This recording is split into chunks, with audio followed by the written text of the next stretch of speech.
Bien, bonjour mesdames et messieurs, j'espère que vous allez bien.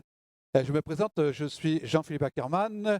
Mon métier, c'est pas de faire maître de conférence comme je fais maintenant ou maître de cérémonie comme je fais maintenant. Donc pardonnez-moi s'il y a quelques bugs. Mon métier, c'est de faire des conférences sur l'optimisme. Et je suis content de voir que notre ministre d'État a parlé de ça ce matin, parce qu'effectivement, l'optimisme est un vecteur de performance pour les entreprises. Et donc, je ne ferai pas de conférence là-dessus aujourd'hui, mais vraiment, c'est le cœur de l'actualité.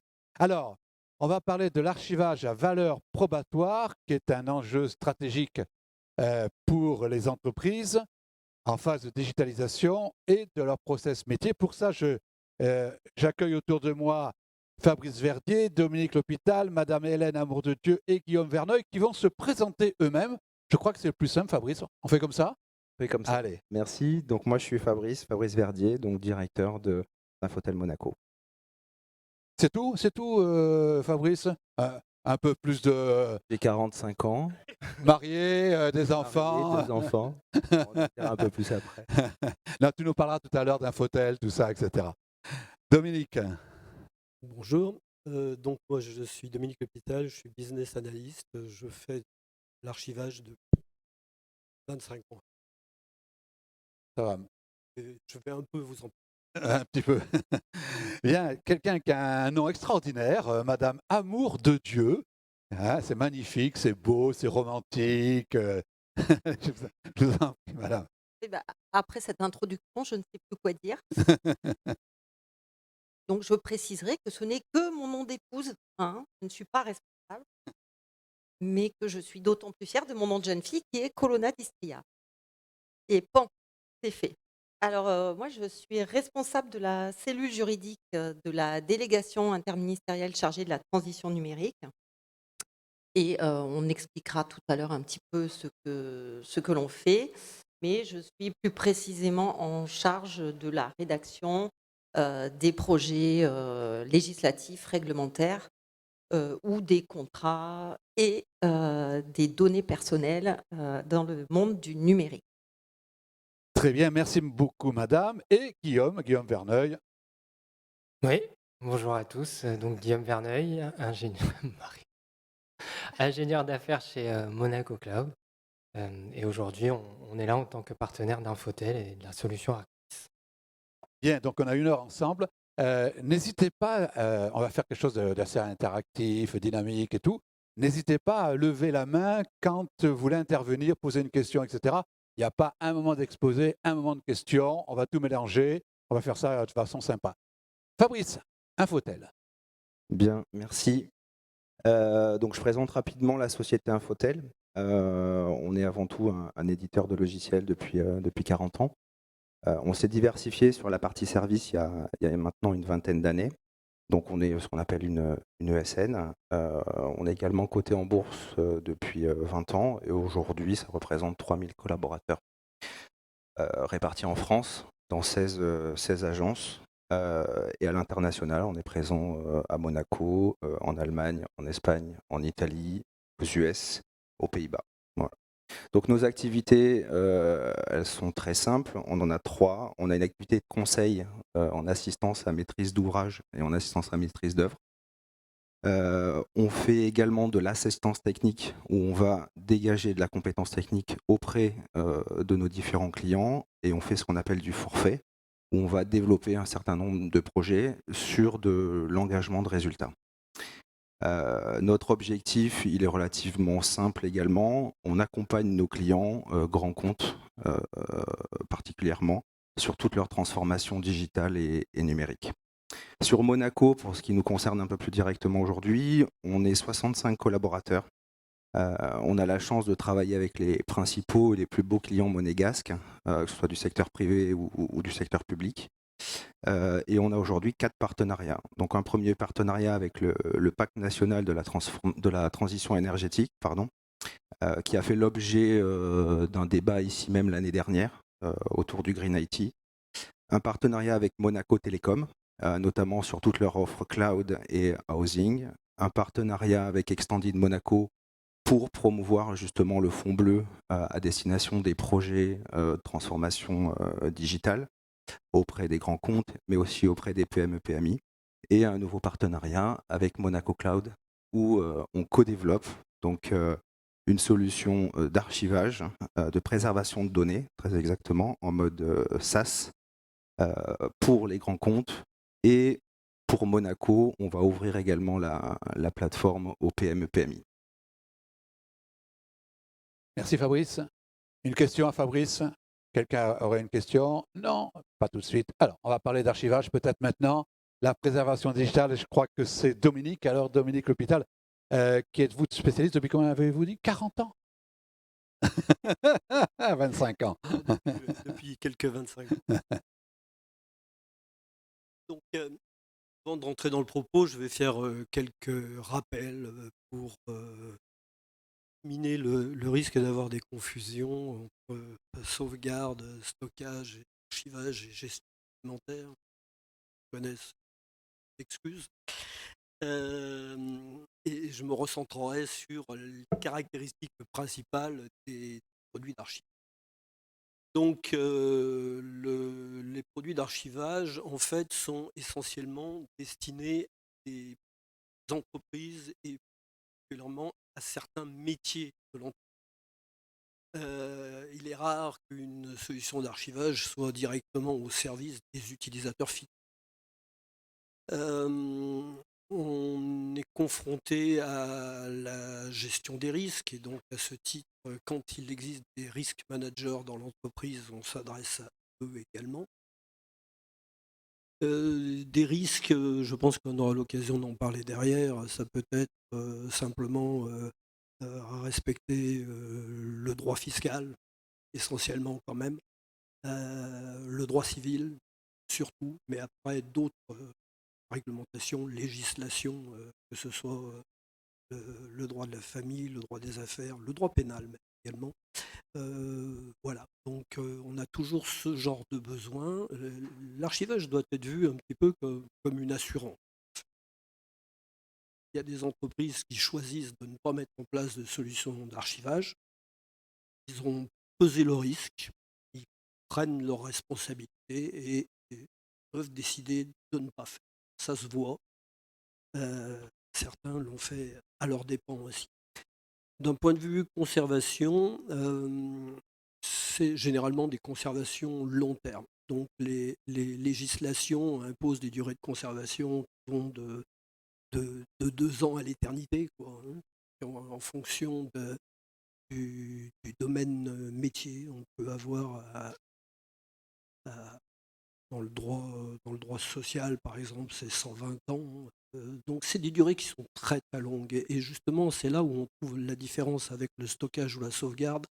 C'est qu'en stockage, il est hors de question d'avoir une solution qui dure 120 ans. Alors qu'en archivage, et oui, il est possible d'avoir à conserver des données pendant aussi longtemps que ça. Donc, pour durer très longtemps, il faut être indépendant de tout.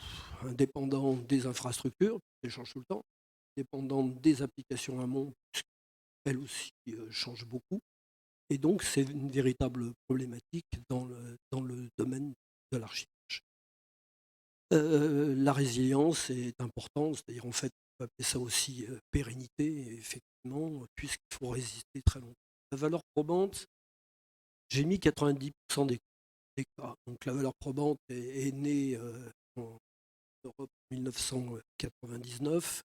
Dans les premières années, on ne nous parlait pas beaucoup de conformité à cette valeur probante.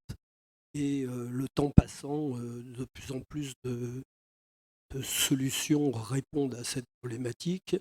Et aujourd'hui, il ne serait pas sage de ne pas mettre en place une solution d'archivage à valeur probatoire.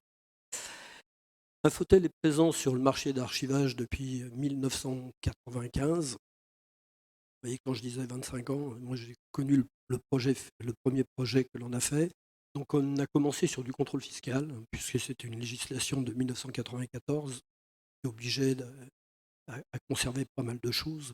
Et on s'était à cette époque-là également intéressé à la gestion des ArcSys est né beaucoup plus tard, 10 ans plus tard, par la convergence de tous les développements spécifiques qui avaient été faits. On a décidé de tous les fusionner pour faire un produit logiciel.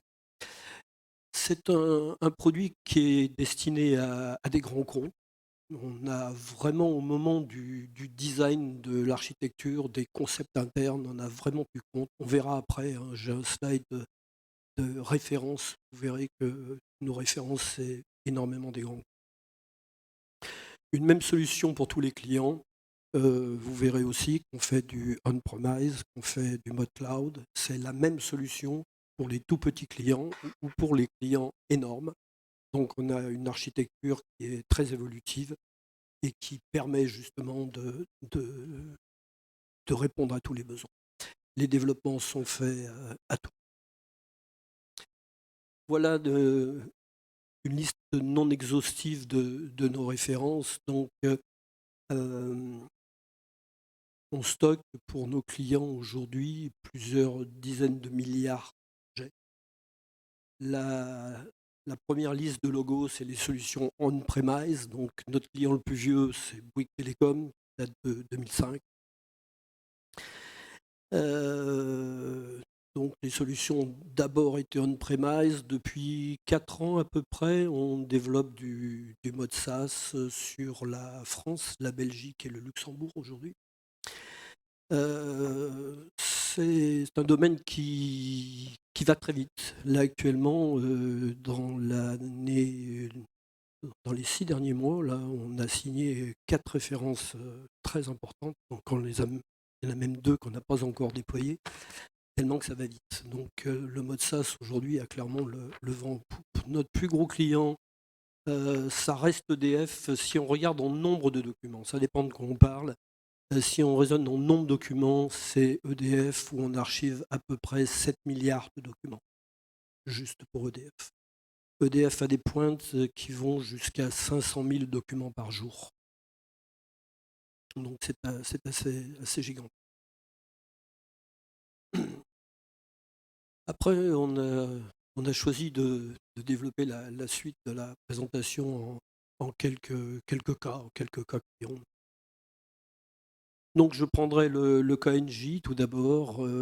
Chez Engie, quand on est arrivé, ils avaient une solution on-premise, une solution Documentum EMC qui était opérée par un grand ESN, un des plus grands ESN européens.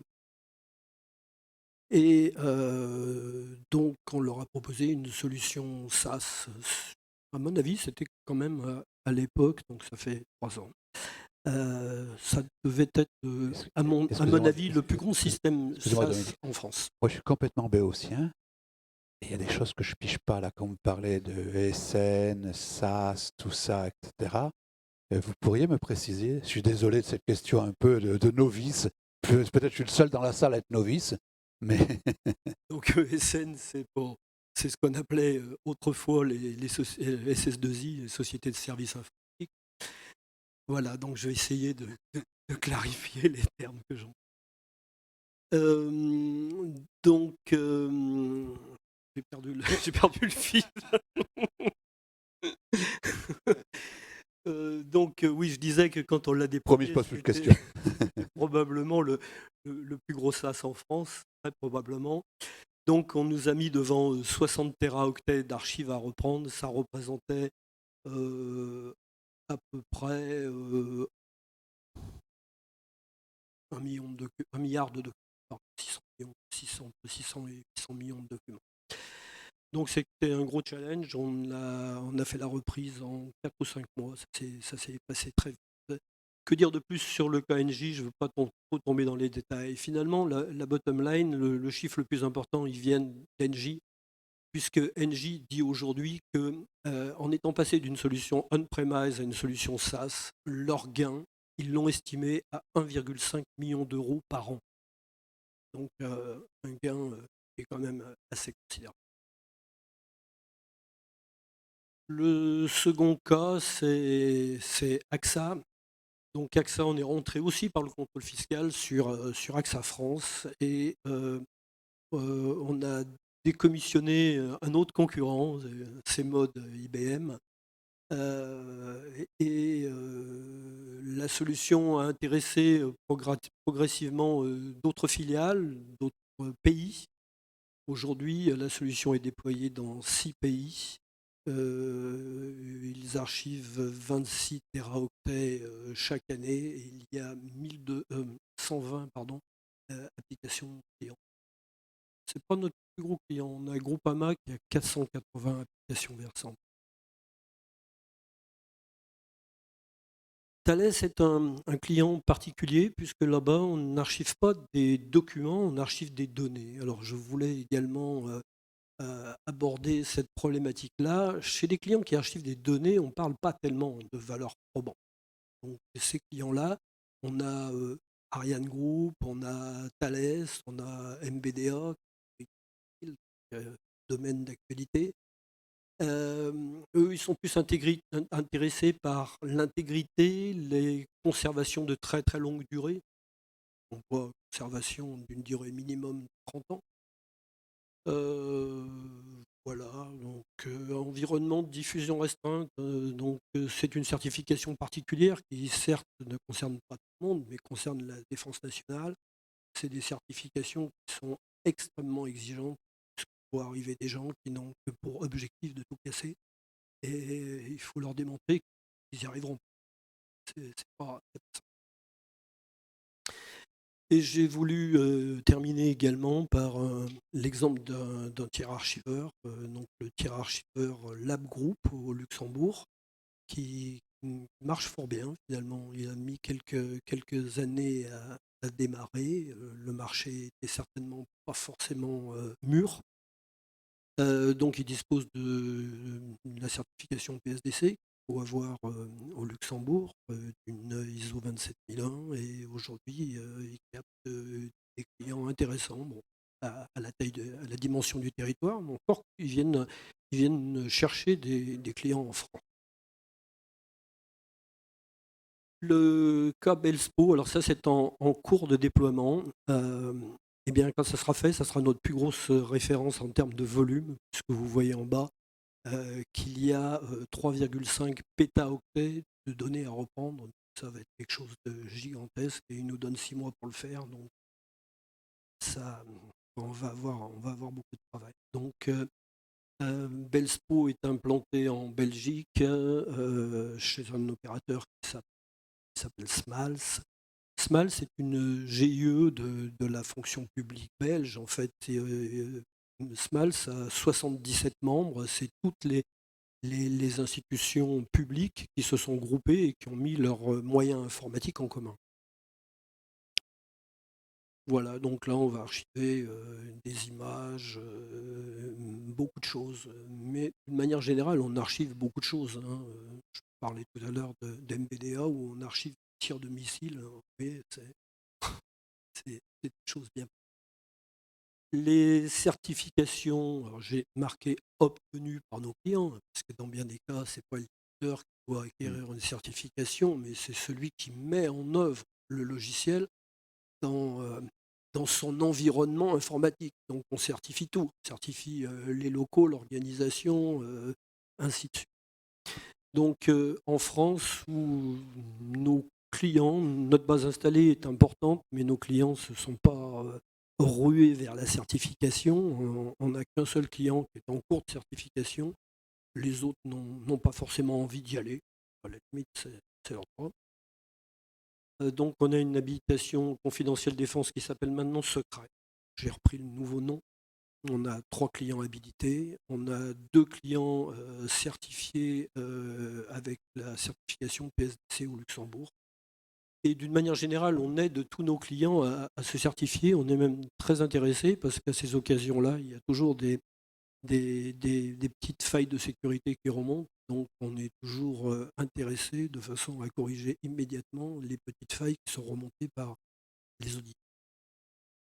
Merci beaucoup, Dominique. Ah, les textes fondateurs, j'ai oublié ça. Ça sera pour Madame Amandodieu. Moi, j'ai une question à poser. Excusez-moi, Madame, si je peux permettez. Moi, je vois la première phase que vous m'avez donnée, l'archivage à valeur probatoire est un jeu stratégique. Et pourquoi c'est un enjeu stratégique pour les entreprises? Parce que là, il n'y a pas beaucoup. Est-ce qu'il y a des très grosses entreprises comme Thales, tout ça dans la salle? On est d'accord. On est d'accord. On est plus des PME, hein? Donc en quoi pour nous PME, c'est un enjeu stratégique? Eh bien, c'est un enjeu stratégique parce que justement, il y a des textes qu'il va falloir respecter. Donc, la question aurait été peut-être la bienvenue après le propos qui vient. Et il y a effectivement des textes à respecter et on ne peut pas s'y déroger sous peine. Ça, c'est la loi. Et- Mais ce n'est pas l'enjeu stratégique. Je pourrais très bien dire que c'est un enjeu stratégique sans loi. Oui, mais j'ai dit en introduction que l'archivage était comme une assurance Ah, d'accord. et vous pouvez ignorer le risque, ça vous regarde, mais après, c'est à vos risques. Donc vous pouvez choisir de ne pas être en conformité avec Dominique, je reviendrai sur cette question. Je passe la parole à Madame Amour de Dieu, à Hélène. Allez, Madame, allez-y. Oui, donc après ces considérations très techniques, on va vous expliquer pourquoi il faut encadrer l'archivage. Donc, on a vu que c'était un enjeu stratégique. On n'a pas encore vraiment déterminé pourquoi. Oui, il faut respecter des textes.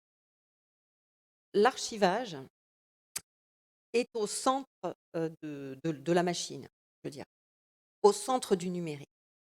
Et c'est un besoin important pour l'avenir de pouvoir conserver les éléments avec une intégrité, je dirais, parfaite. Qu'est-ce que nous, on a fait? La délégation interministérielle chargée de la transition numérique, elle a été créée en 2018 et donc elle est sous l'égide de Frédéric Ginta, que vous avez vu certainement tout à l'heure. Elle est chargée précisément de coordonner, de synchroniser tout ce qui a trait au numérique, de faciliter l'implantation de nouvelles activités et également de superviser les directions qui ont été, je ne vais pas dire spécialement créées, mais presque pour encadrer le numérique, donc la direction des services numériques, la direction des réseaux, la direction des services informatiques. Le gouvernement s'est engagé dans une démarche vraiment volontairement numérique et de transition. Pour ce faire, on s'est penché sur nos textes, on s'est rendu compte que nos textes étaient un petit peu obsolètes, qu'il fallait les dépoussiérer. Donc, la cellule juridique au sein de la DITN, donc j'ai l'honneur de travailler entourée de précieux collaborateurs qui sont ici dans la salle, hein, c'est pour ça que je le mentionne. On a pensé revisiter les textes et moderniser, notamment le texte fondateur qui était la loi 1383 du 2 août 2011, qui à l'époque s'appelait pour une économie numérique. Nous l'avons modernisée en décembre 2019. Donc maintenant, elle s'appelle loi pour une principauté numérique, ce qui veut tout dire. Et nous avons fait un choix qui était à l'époque un petit peu osé, à contre-courant du pays voisin et ami, la France. Nous avons fait de l'archivage un service de confiance. C'est-à-dire que nous avons estimé que l'archivage était d'une importance telle pour les entreprises, pour le gouvernement, que nous avons décidé d'en faire un service de confiance. Et comme tout service de confiance, il est soumis à une qualification qui est donnée par l'Agence monégasque de sécurité numérique. C'était quelque chose d'assez inédit. Je crois qu'en Belgique, ils ont été dans ce sens-là aussi, mais je ne suis pas tout à fait sûre. Nous l'avons assumé et donc nous avons pris les textes d'application qu'il fallait pour pouvoir rendre cet archivage numérique effectif. Donc il y a une ordonnance souveraine qui est sortie en juin 2020, la 8099, qui a fixé la liste des services de confiance et les niveaux en fait de ces services de confiance.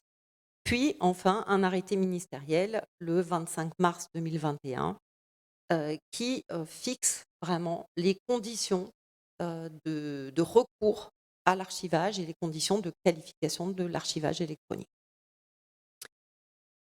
C'est quelque chose qui est incontournable aujourd'hui, et c'est vrai, pourquoi faire de l'archivage à valeur probante? Pourquoi? Parce que le texte l'exige. Oui, mais si le texte l'exige, c'est que les enjeux sont importants et qu'il faut faire face à ces enjeux. Donc on a voulu entourer vraiment toutes les précautions possibles. Pourquoi? Parce que l'archivage permet de protéger les droits, de protéger les données, Mmh. de protéger les données personnelles. On a vu tout à l'heure, on parlait de données autres que personnelles. Il n'y a pas que les données personnelles. Mais nous avons besoin de ces protections et pour garantir cela, pour garantir l'intégrité que l'on retrouvera dans 10, 20, 30 ans, voire 120 ans, un document dans le même état que celui que l'on avait à l'origine, bah, il faut s'entourer de mesures techniques drastiques, il est vrai, et il faut les respecter. Donc on n'a pas, on n'a pas ce choix. Pourquoi? Parce que, l'archivage peut servir à tout. Il peut servir à faire valoir un droit en justice. Il peut servir à retrouver, des éléments, numériques, spécifiques, des logiciels. Donc on a besoin de tout cela et c'est pour ça que nous, on a souhaité l'encadrer et souhaité lui donner une réelle importance en faisant un service de confiance. Est-ce que je vous parle maintenant, de comment on qualifie Oui, ou oui, oui, pas? oui, oui, Oui, oui, c'est intéressant. Allez-y, je vous en prie. c'est intéressant.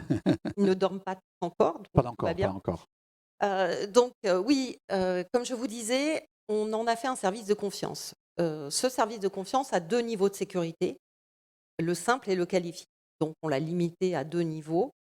Heu, le simple, on va dire, c'est quand on n'a pas vraiment besoin, de prouver quelque chose ou d'agir en justice ou de garantir des risques énormes. Donc on peut se contenter d'un archivage simple. L'archivage qualifié, heu, lui est, comment dire ça? Bon, on repart, il y a une valeur, probatoire, oui, mais surtout nous, en droit, on établit une présomption de fiabilité du système d'archivage s'il est qualifié. Donc la valeur probante, ici, concerne vraiment au niveau technique l'intégrité du document. Nous, au niveau juridique, on est plus sur une présomption de fiabilité. Donc si, vos entreprises ont besoin, plus tard de faire valoir leurs documents, de faire valoir des droits en justice, de prouver quelque chose, il est plus que conseillé d'aller vers un archivage qualifié.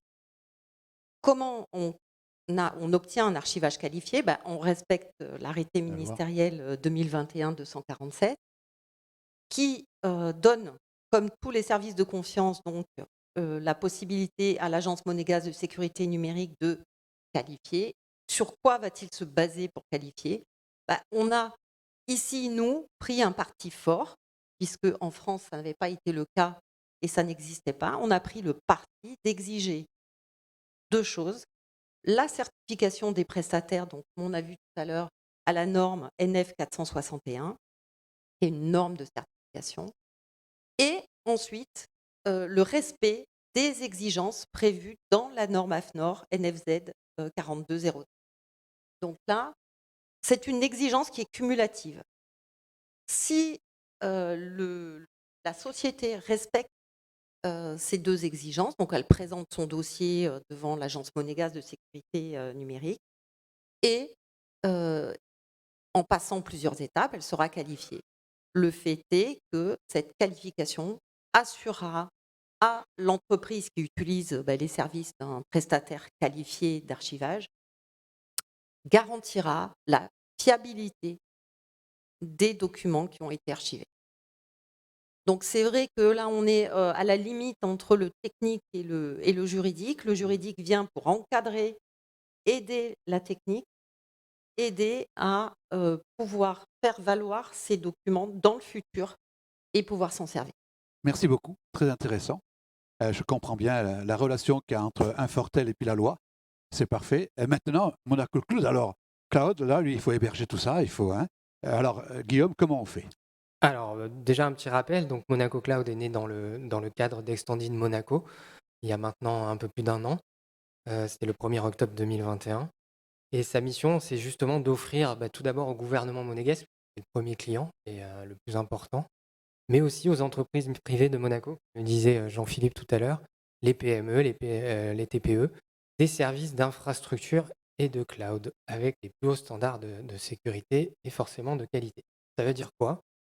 C'est là que justement, par rapport à un cadre de loi qui a été défini, par rapport à des éditeurs de logiciels comme Arxis qui peuvent proposer de l'archivage électronique, Monaco Cloud va permettre de motoriser cette application et ce logiciel. C'est ce qu'on parlait tout à l'heure de SaaS, Software as a Service, un super accent anglais,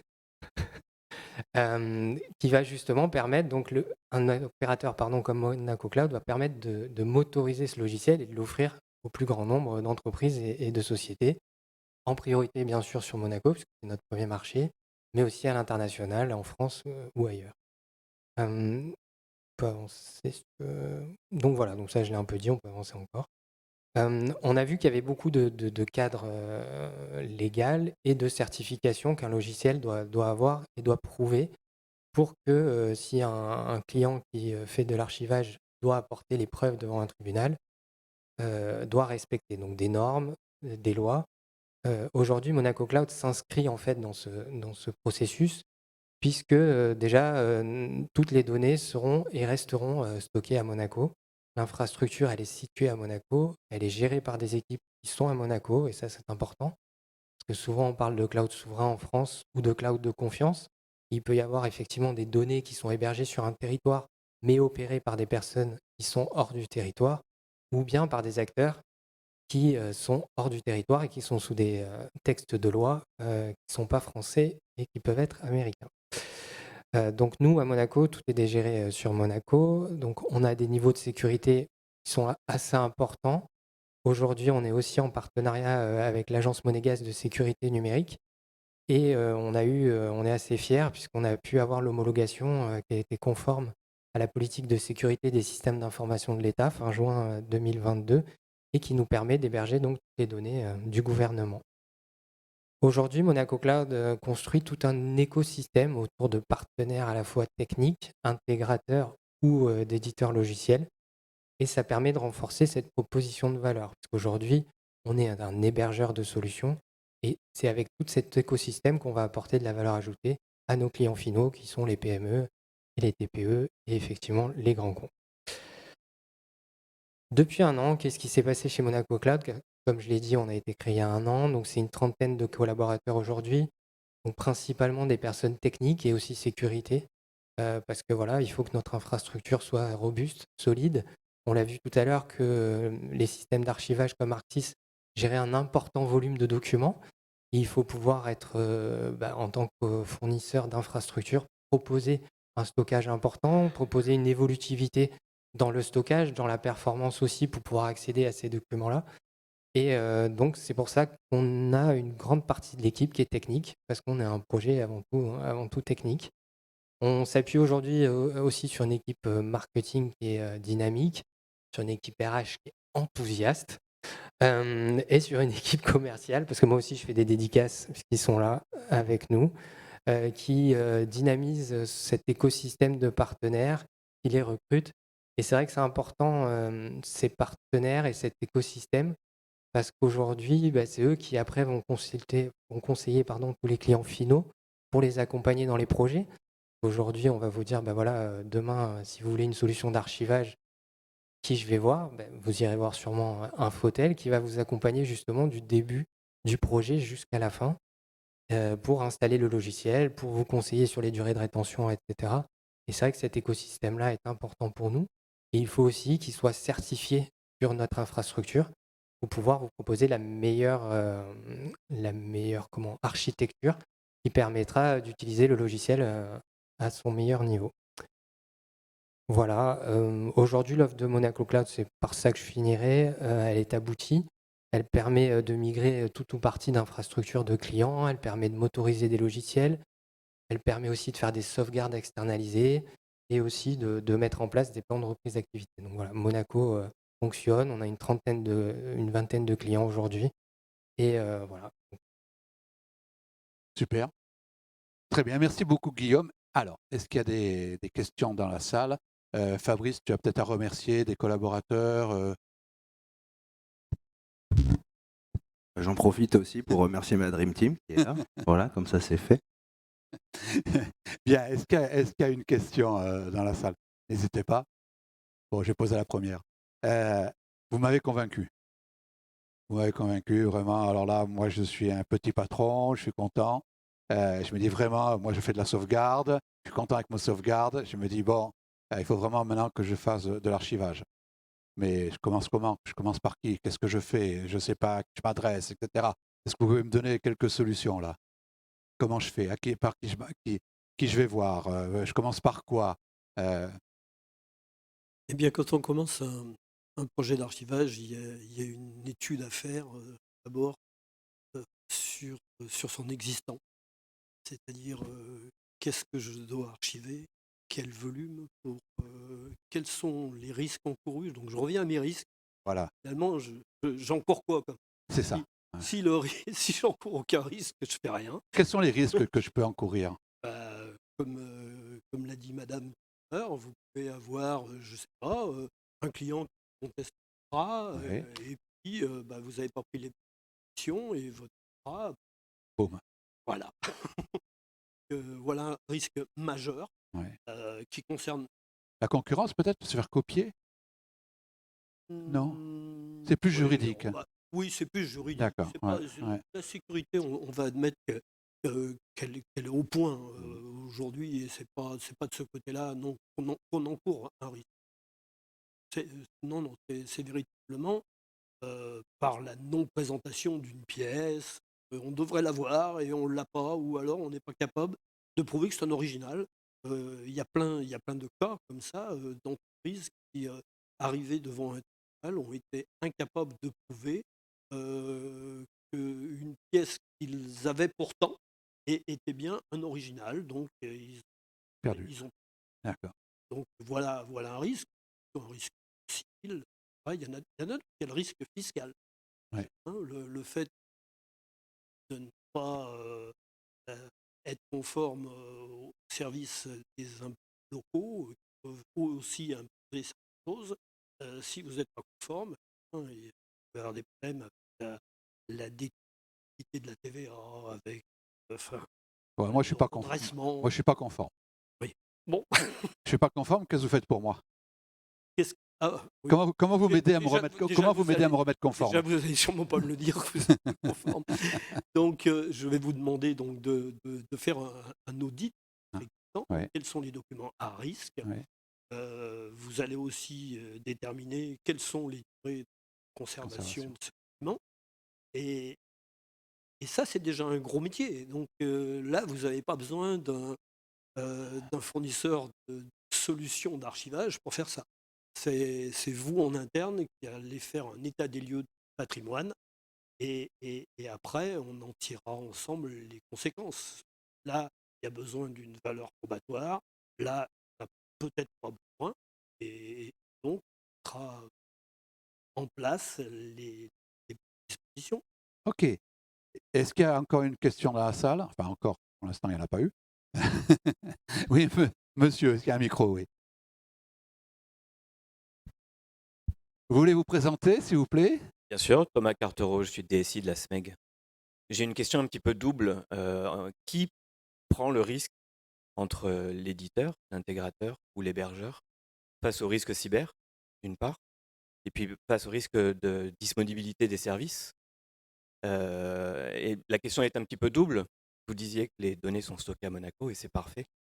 S'il devait arriver quelque chose à Monaco, la pérennité des données, comment pourrait être assurée? C'est Guillaume qui répond ou Guillaume? Vas-y, vas-y. Normalement, il doit marcher. Il doit. Non, il n'y a plus.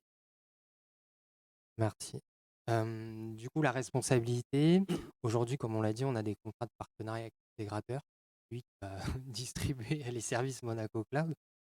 Par contre, on a plusieurs SLA qui sont écrits dans ce contrat, donc je vais dire qu'en premier lieu, ce sera sûrement l'intégrateur qui sera responsable vis-à-vis du client final. Cependant, comme nous avons des SLA dans nos contrats, bien sûr, après, on partagera la responsabilité, on verra. Donc ça, c'est la première réponse à la question. Par rapport après aux données hébergées sur Monaco, effectivement, aujourd'hui, on est sur 2 sites sur Monaco, un troisième normalement d'ici la fin de l'année ou début de l'année prochaine. qui permet déjà, en termes de sécurité par rapport à des données, d'avoir une redondance, c'est-à-dire que les données sont copiées sur plusieurs endroits. Il y a un site qui tombe, ça permet effectivement de pouvoir remonter tout le logiciel et toutes les données qui étaient afférentes assez rapidement, puisque ça peut être sur un deuxième site ou un troisième site. Si demain il y a un tsunami à Monaco, donc il n'y a plus de site à Monaco, aujourd'hui il y a un projet d'e-ambassade au Luxembourg qui a été initié par la DITN, donc la délégation interministérielle chargée de la transition numérique, c'est toujours long à dire. Aujourd'hui, donc c'est un accord qui a été établi entre les deux gouvernements il y a un peu plus d'un an, et les textes de loi sont en train d'être écrits par chaque principauté et duché, une principauté et un duché, pour pouvoir légiférer, parce que ce sera une e-ambassade, c'est-à-dire que ce sera des mètres carrés au Luxembourg, dans un autre pays, mais sous juridiction monégasque. C'est assez innovant, mais du coup, il faut légiférer tous ces textes-là, et une fois que les textes seront publiés, Monaco Cloud pourra installer une sauvegarde déportée sur le Luxembourg, qui permettra justement de garantir que s'il se passe une catastrophe importante sur Monaco, les données seront hébergées et sauvegardées sur le Luxembourg. Je crois que j'ai répondu à toutes les questions. Est-ce que la réponse vous satisfait? C'est parfait, c'est super, bravo Guillaume. Peut-être une précision? Non, c'est juste que la responsabilité sera portée en premier lieu par l'offreur du service. L'offreur du service, comme cloud, l'offreur du service se réassurera dans l'infrastructure chez Monaco. Mais la responsabilité première, effectivement, sera de pro et copie à Luxembourg, une sauvegarde, bien un archive. Merci. Une autre question? Et une autre question? Oui, monsieur. Yeah, good morning. Can I speak in English? Yes. Okay, thank you. My name is Tony Van Vakiri. I'm a founder and CEO of North Star Yachting here in Monaco for the last 12 years. I wanted to ask simply, what are the advantages on the traditional cloud that we now use, like, the Dropbox or whatever cloud anyone uses, and what are the costs associated to that? Thank you. Qui la réponse? Je pense que c'est une question de cloud, non? Ouais, c'était plus la différence avec Dropbox ou autre type de logiciel. Donc, Eh bien, moi, en anglais. Dropbox is not a solution of probative value. Any cloud, yes. ok. So, alors, you want the answer in English? In French? I prefer in French because there is a lot of French people don't speak English in the audience, and I don't want them to not understand what I will say. Monaco Cloud donc a l'avantage d'être souverain, comme on l'a dit tout à l'heure, d'être secure by design, c'est-à-dire que toute la sécurité a été intégrée dès le début du projet sur toute l'infrastructure et de tous nos services. On l'a vu tout à l'heure, il y a eu une homologation qui a été réalisée avec la MSN qui répond à la norme, enfin pas à la norme, mais à la politique de sécurité des systèmes d'information de l'État. On a toute une trajectoire aussi de certification qui va arriver, donc l'ISO 27001, PINH, HDS, acronyme, d'accord, PINH. Donc c'est pour tous les fournisseurs de services cloud, les hébergeurs, c'est une certification. En France, ça s'appelle Secnum Cloud, c'est la certification monégasque. Et HDS, c'est la possibilité d'héberger des données de santé. Tout à l'heure, on parlait de quel était l'enjeu stratégique, donc je me permets du coup de rebondir par rapport à la question. Aujourd'hui, on a de plus en plus de numérique dans les entreprises, et le patrimoine d'une entreprise, c'est quoi? C'est ses données. Ça peut être des documents, mais ça peut être aussi ses données maintenant. Et il y a beaucoup de numérique, donc c'est toutes les données numériques. Donc il y a aussi cette notion de patrimoine au sein de la société. Ça peut être des données personnelles ou des données, comme on parlait tout à l'heure, de brevets, etc. Et c'est vrai que le fait de pouvoir les héberger sur Monaco Cloud par rapport à de la sécurité permet un avantage compétitif pour toutes les sociétés qui sont sur Monaco. C'était en Monaco, ça c'est voir. Et Hélène veut compléter. Je complète pour pour aller dans le sens de Guillaume, qu'est-ce que ça apporte le fait que ça soit un cloud souverain? Guillaume a donné une information importante tout à l'heure, c'est-à-dire qu'ils avaient obtenu la qualification de la PSSIE, donc de la politique de sécurité des systèmes d'information de l'État. Et ça, c'est très important. Pourquoi? Parce que la PSSIE exige pour tous les services de l'État un niveau de prestataire de services qualifiés. Donc là, pareil, c'est l'exigence du plus, aller toujours plus haut et l'assurance d'avoir des services offerts par des prestataires de services qualifiés. Donc on est toujours à ce niveau-là, parce que ça, c'est une exigence de la politique de sécurité des systèmes d'information de l'État. Et donc, c'est une exigence que transmet aussi à Monaco Cloud d'utiliser des services de confiance de niveau de sécurité qualifié. Merci beaucoup. Êtes-vous satisfait de la réponse? Parfait. Merci beaucoup. Madame? Bonjour, Audrey Bloch, mission de préfiguration des Archives nationales. Moi, j'aurais 2 questions, avec un œil un petit peu différent, parce que je viens du secteur public. La première serait pour, Infotel. Et j'ai vu que dans les clients que vous annonciez, il y a le ministère de la Justice français et le CINES. Est-ce que vous avez, des clients publics qui se positionnent sur la conservation patrimoniale? Et ma deuxième question concerne, la qualification du service, d'archivage numérique, à Monaco, non? Est-ce qu'il y a d'ores et déjà des entités qui sont qualifiées? Une? Et laquelle? Merci. Ok, on démarre par Infotel, on démarre par...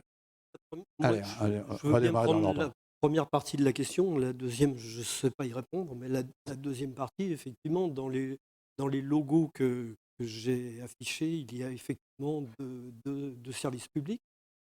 Le CINES, il y a même 2 solutions d'archivage, pour être honnête, hein. Il a la nôtre, il a celle que l'État français préconise fortement aujourd'hui. Je ne donnerai pas le nom, ça n'a pas d'intérêt. Voilà. Pour le second, c'est plus intéressant. Le ministère de la Justice, parce que le ministère de la Justice se trouve dans le même cas. Le ministère de la Justice a aussi la solution de l'État français que l'on ne peut pas refuser politiquement, c'est pas. Et il y a un service dans le ministère de la Justice, un vilain petit canard, qui a considéré que cette solution logicielle ne convenait pas pour certains profils de données. D'accord? Donc, ils ont une deuxième solution, ils ont également la nôtre pour certains profils de données. Je veux bien en parler 2 mots, si c'est confidentiel, c'est tout ce qui est écoute téléphonique. Donc c'est confidentiel. Oh, mais j'ai pas dit grand-chose. Là, j'ai pas dit grand-chose. Oui, qui répond, Madame Hélène ou Guillaume, à la deuxième question? Vous voulez nous rappeler la deuxième question?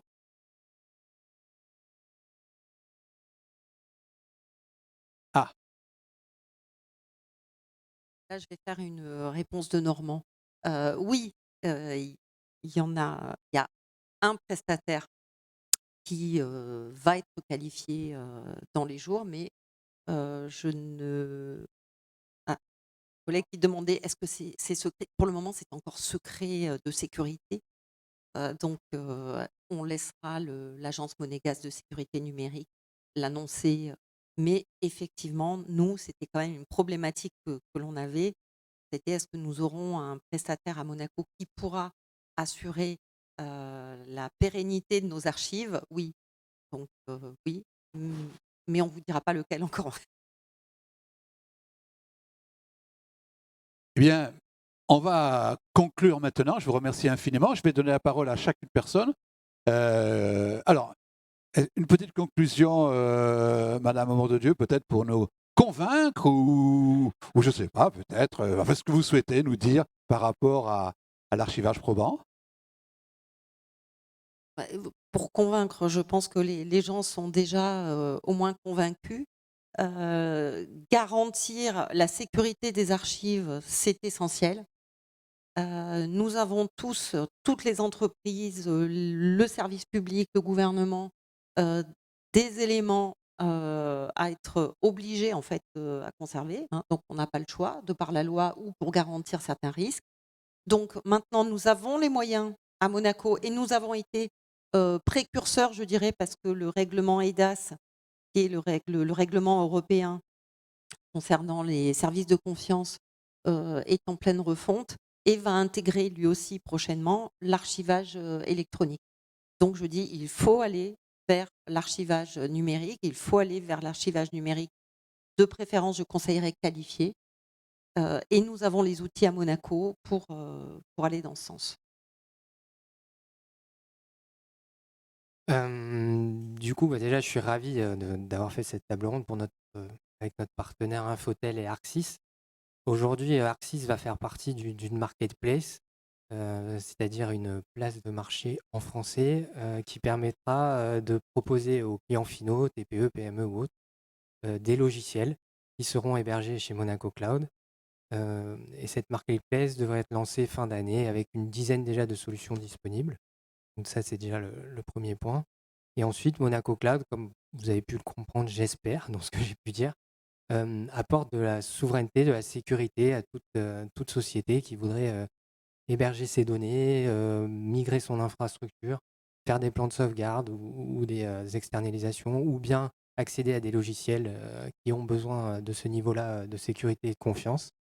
Et Monaco Cloud donc, répond à ces enjeux de sécurité, d'intégrité, de confidentialité, de traçabilité aussi des documents et des données qui sont nécessaires dans le cadre de l'archivage à valeur probatoire. Merci beaucoup, Guillaume. Je passe la parole à Dominique. Oui, alors j'ai finalement assez peu parlé de logiciel, parce que je n'ai fait que de parler de nos références. Vendre un logiciel ou un service d'archivage nécessite d'approfondir les thèmes, comment atteint-on l'intégrité, comment atteint-on la valeur probante. On fait parler, mais on n'a pas dit comment il fallait faire pour y arriver. Donc tout ça, Prochaine conférence. voilà, c'est la prochaine conférence, ça serait forcément plus technique.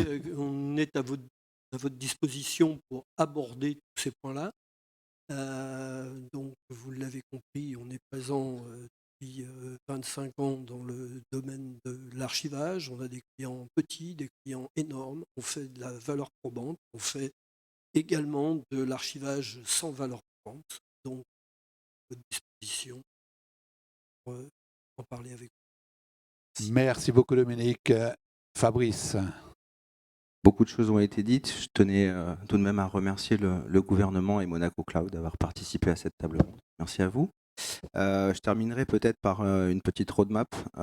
Donc cette année, ce qu'on a fait, c'est qu'on a mis en place un POC qu'on a validé, un Proof of Concept, avec l'aide de Monaco Cloud. Actuellement, on est en train d'installer notre plateforme de production qui sera opérationnelle d'ici quelques semaines.